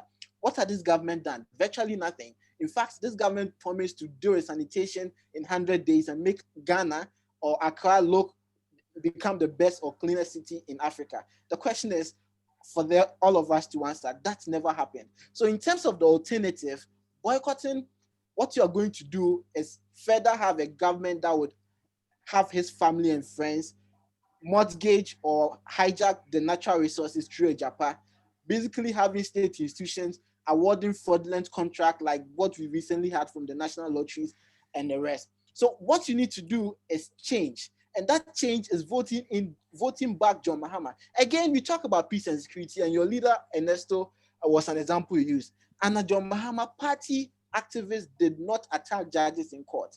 And at John Mahama, we did not have Ayawaso West Wagon. And at John Mahama, journalists that spoke of freedom of speech was guaranteed. As we speak, the likes of Manasseh, and at John Mahama, he was doing his investigation. The likes of Manasseh have been attacked and virtually had to leave the country. Anas Hayumi, Anas virtually there's been a constant attack by elements of this government. In fact, the chief financier or self-styled financier and chief advisor to the president and a member of parliament virtually launched a campaign against this very important state assets, Anas Hayumi Anas. We have the government is currently fighting Martin Amidu. In fact, under John Mahama, Martin Amidu freely expressed himself and did not say his life was under threat and that when anything happens to him, we should hold John Mahama responsible. But under this so-called activist and freedom fighter president, we have elements virtually being told to shut up. The moment you criticize this government, your life is under threat. And if, in fact, even the Auditor General is also another example. So what you need to do is voting out this government and vote in the viable alternative with sustainable development plan. And Bernard, on your economic promises, in fact, it's a good question to ask where the money is going to come from. And that's why I take you back to the NDC manifesto. And clearly 2020 is going to look very difficult. And the MPPs, they are craved to run for loans and support is certainly going to suffer. As you speak, whether you like it or not, you contested the 154 billion debt loan. The truth is that if their promise of stabilizing the city had worked, that money will not be 1.5. So the performance of the city also is reflective of this particular amount. So it still goes up. It's a negative. It's negative to this government. So you need to look at that. What the NDC promises in this manifesto is to focus on medium and small skills industry through the tax relief and support. And what that does is that it makes individuals create businesses and enterprises and employs people. And any reasonable government will certainly see this as an engine for growth. And for me, that is probably the most important aspect of the NDC's manifesto, and the creation of jobs. If you look at almost all promises of the NDC, there's an element of sustainability. Why do I say so? If you look, for example, in terms of education, you had questions about the cost of adding private school. The point is this: if we take away the, what do you call it? This government's supposed novel idea of having some people spend 3 months in school and others out, and reducing the contact hours. Double track, sorry, I really don't pay attention because I thought it's a terrible idea that no government should implement. But if we scrap that supposed double track legacy of this government, what we are going to have is that students are going to have more contact hours with their teachers, which is going to improve their education and their quality. What then happens is that these individual schools, like private schools that are collapsing, will be supported to survive and will have again provided room for more contact hours. So in fact, the alternative is better than having this double track and collapsing private schools as is currently happening under this government. Whether you like it or not, these people are still their fees are still being paid. So it's actually being spread across. There's actually no addition. What's going to happen is probably have more contact hours. Secondly, we are going to talk about foreign direct investment. For example, Great Britain's ODA is going to reduce to 0.5. I think the foreign minister or the foreign secretary recently said from 0.7 to 0.5. It means that globally money is not going to be that available because economies are in crisis, and Ghana's economy is in even more serious crisis under this government. Why? This government claimed the economy was better, but in the moment COVID came, we were on our knees. We had to go and get over 100 million from the World Bank to support our COVID fight. In addition to what John Mahama left in terms of infrastructure, it means if John Mahama's legacy didn't happen and the support from World Bank didn't happen, this government will have this country will have been its knees. So foreign support and Mahama's legacy is virtually what saved this government in this times of crisis. Lastly, what we are going to do is have a ticket that is reliable, that will protect you. Law students are certainly not going to be attacked when they voice out. The likes of Ernesto and the fighters are certainly going to be protected. And it's evident under John Mahama. You were safer under John Mahama's 4 years than Nanado's 4 years, and the evidence is clear. Media freedom is even under attack as we speak. What is the alternative? We've tried John Mahama, we've tried the NPP, we've tried their individual character in terms of leadership. One have been hijacked by his family and friends and virtually even capturing almost all states. You need to vote them out in order to secure your future, because if you don't, our resources are going to be in these private pockets. Corruption is going to be a bigger thing. And like Bernard rightly said, the basket is going, it's just like putting water in the basket. So sitting and saying you are boycotting is your right, and I respect it.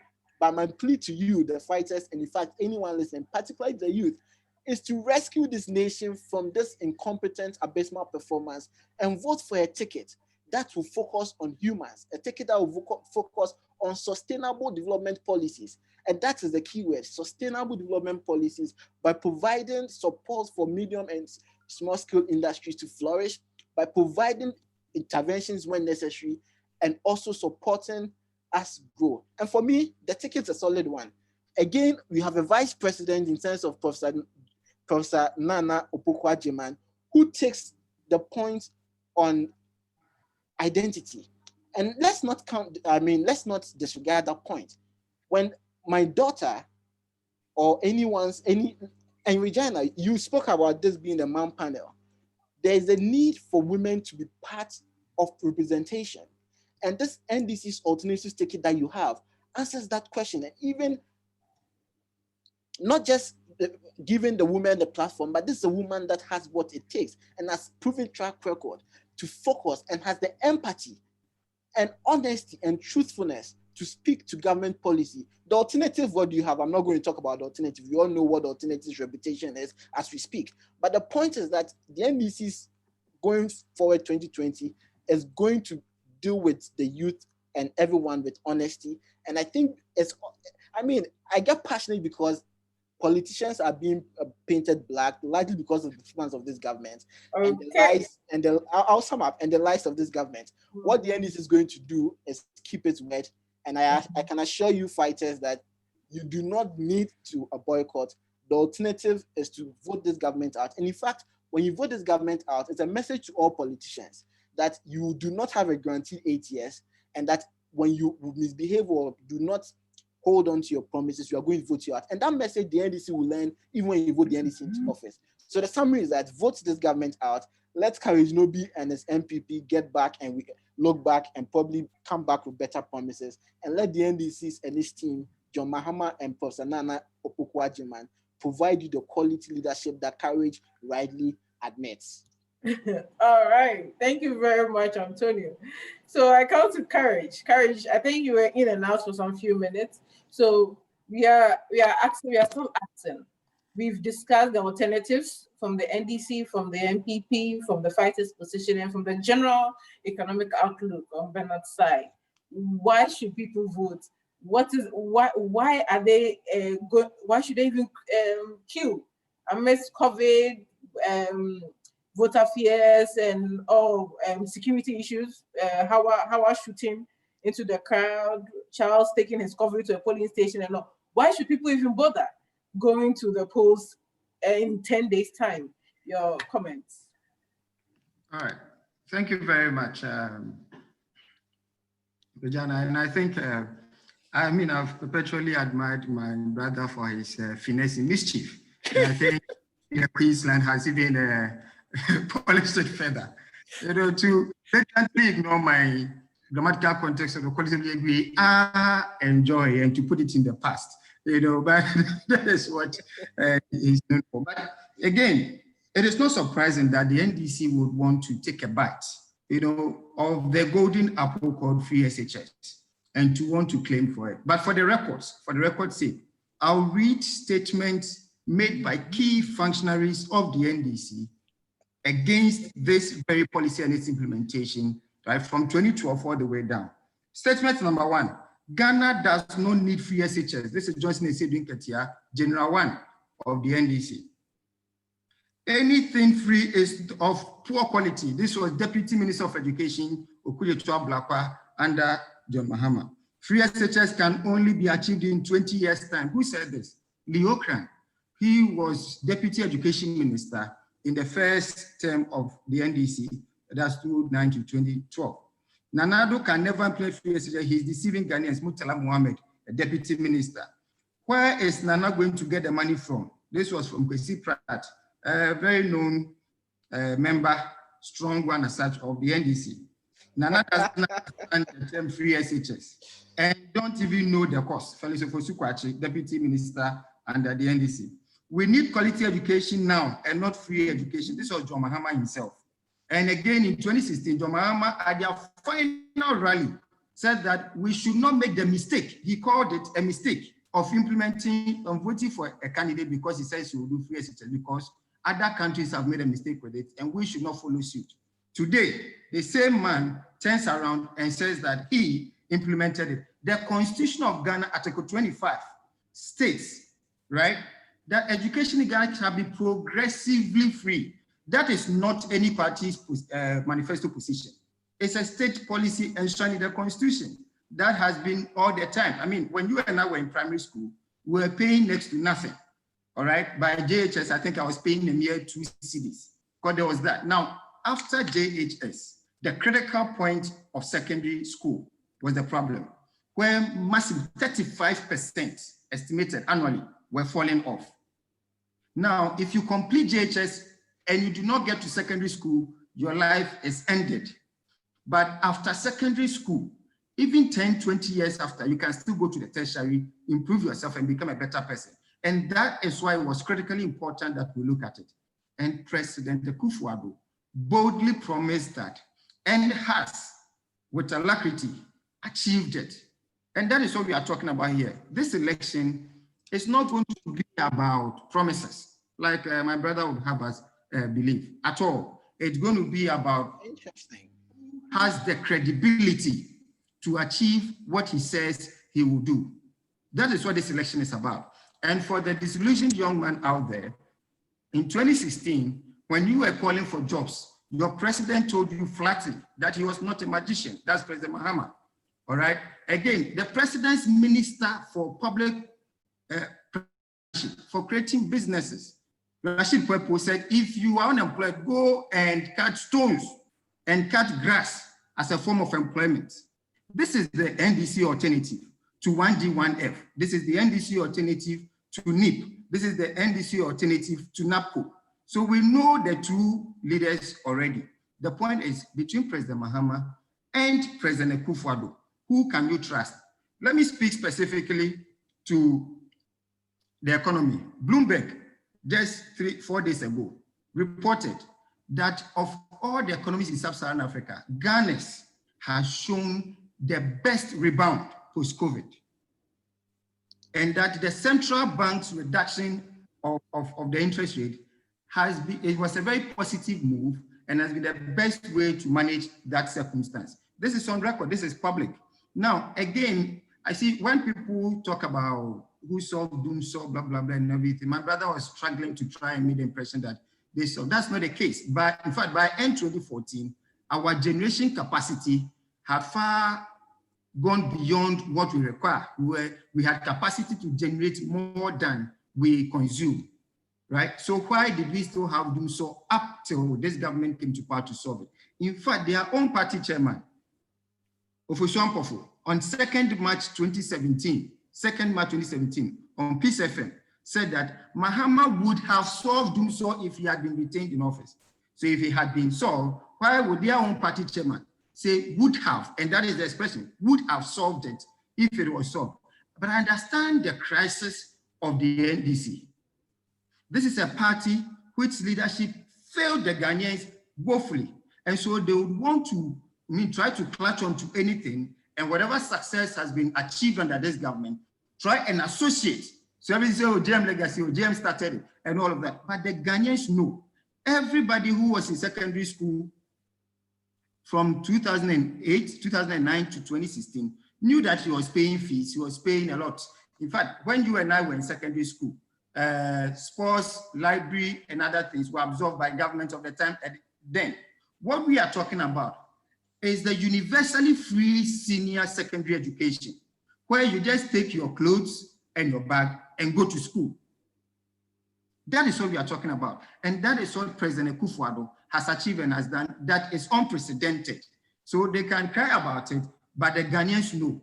The Ghanaians know that they were paying fees, they were paying levies and a host of other things that today they are no longer paying. In fact, Mahama Yarga went to court against free SHS. Supreme Court threw him out. Haruna Idrisu, September 2017, said the NDC will fiercely, and I underline, fiercely resist free SHS. How do you turn around and now say that you started it? How do you fiercely resist something that you started? On the issue of the debt, I think I thank Bernard for setting the record straight, and we move. But quickly, you see, in this country, you have a president who came on the promise of fighting corruption, moved swiftly to formulate laws, went to parliament to get the laws passed, did what has never been done before, appointed a known member who rose to the rank of vice president of the opposition to that office. Now, that person was given all the resources to do his work, and he voluntarily decided that at this point, I'm incapable of doing my work. Unlike when he was in his own party where he was sacked for fighting corruption. And that is the difference here. That is the difference here. Martin Amidu was sacked by the NDC for fighting corruption. In the NPP, he was not sacked by anybody. He packed his tools and said that I am incapable of fighting corruption or doing my job as has been given me. So I'm recusing myself. I think that spells the difference clearly and everything. And Bernard, concerning the cocoa issue, what I was talking about was the projection. The projection, it is projected to quadruple, not that it is the current outcome or the outing. But President Akufo-Addo has done what has not been done in the history of this country, to promise something and to deliver same. When nursing trainees and teacher trainees, the critical support that they need in the form of allowances was being given, and the country went into difficulties, their leader told them that that little allowance he cannot continue to give. So he canceled it outright. In fact, their running mates, as Minister of Education, in his own handing over report, went, in fact, after leaving a 2-year debt of the school feeding program or the capitation program, all right, after leaving a 2-year debt, went to recommend that it should be cancelled because it is unsustainable.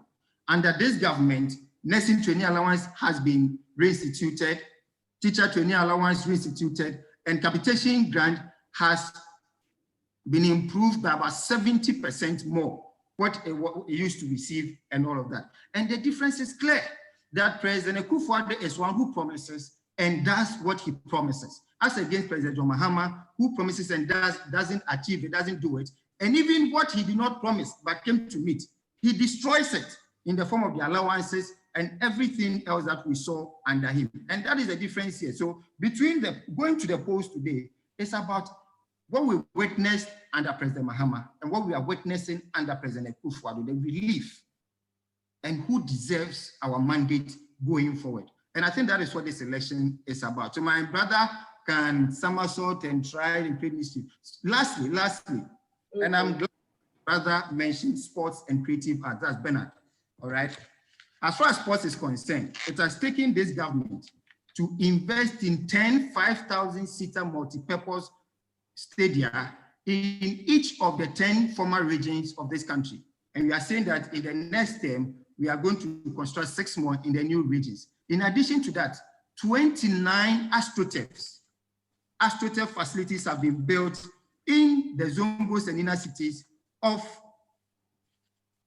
this country to boost sports infrastructure, just to make sure that we are harnessing our talents and going forward so that we're able to develop sports. Now, creative arts, a very critical mix. And I'm glad Bernard understands the issues. It has taken this government to invest massively there, create laws, go to Parliament, get the laws passed, and to proceed to now have a plan at developing comprehensively the sector by building theaters in the district and building a creative arts school in Kumasi, which is going to be a concentrated center for developing young people who have ability in the arts, and that is going to add to the free SHS. It's going to be free. So you have free SHS, free TVET, free creative.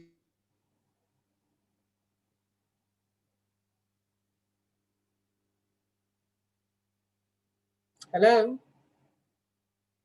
Courage. Okay, so I think internet and the Akufo-Addo is a bit yeah, internet is expensive. Okay, so I think we've heard it all. We've heard it from all the parties involved here. We've heard it from Antonio representing the NDC. We've heard it from Courage representing the MPP and Kwame representing the fighters. So I would just take the final comment from Bernard, then we can call it a night. So Bernard, under 1 minute. We've spent 2 hours already. So Bernard, under 1 minute. I think we've had a very insightful discussion, but now to the alternative. Is alternative boycotting? That's where I have a little challenge, because you rightly said that the current president boycotted during the drafting of the 1992 Constitution. We still have 1992 Constitution. Perhaps if he had been involved and stated his opinions, he would have one way or the other shaped what we have currently. So boycotting for me is a little bit problematic, to the extent that even if 3 people vote, we will still have a president. The only issue will be legitimacy issue, because if you don't have that critical mass engaging in the voting process, you will not have that weight as a president. So legitimately, you might have 1 or 2 issues, but we will still have the president anyway. What I will advocate is that we as youth engage in politics. We are all political and we have so many preferences that we want to see in power.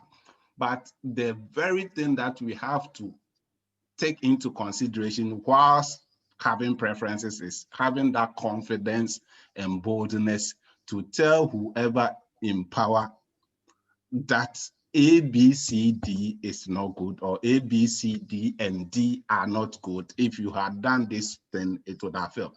That is the issue I find with the lot of youth that we have today.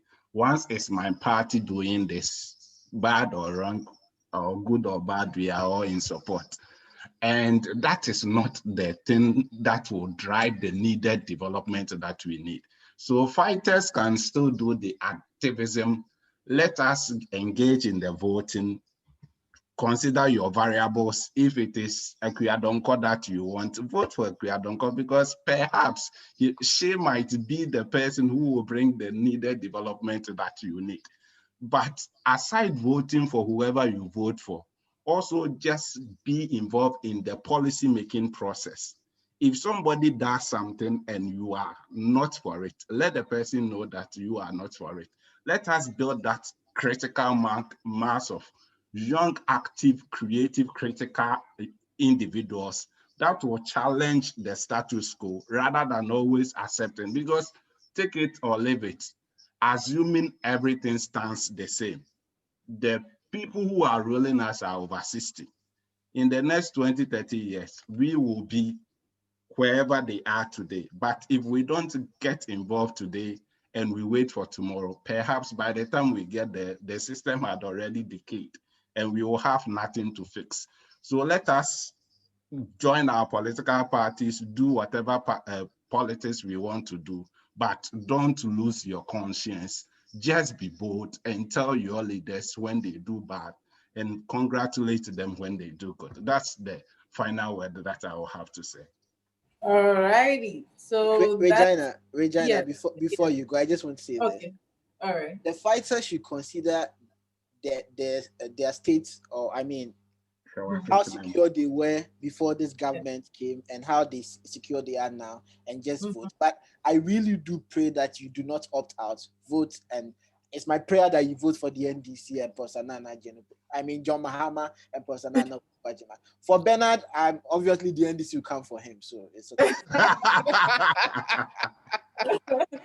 Okay, so and Antonio has summarized. Kazi, do you have any one word to say before we go? Are you okay? So I'm just closing this down. Kazi, your mic is muted.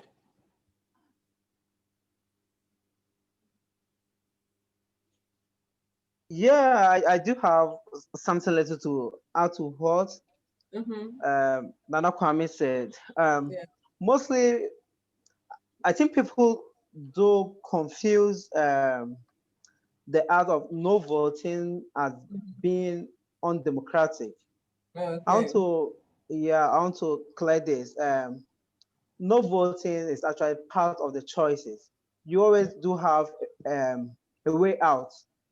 So the decision to not cast your vote this year is purely democratic, and I even do think it's actually the most patriotic thing to do this year, because currently to be in a queue and to endorse either the MPP or the NDC or either their process is in fact an endorsement of the mess that we are still in. Yes, okay. All right. The alternative remains we staging a boycott against this mess.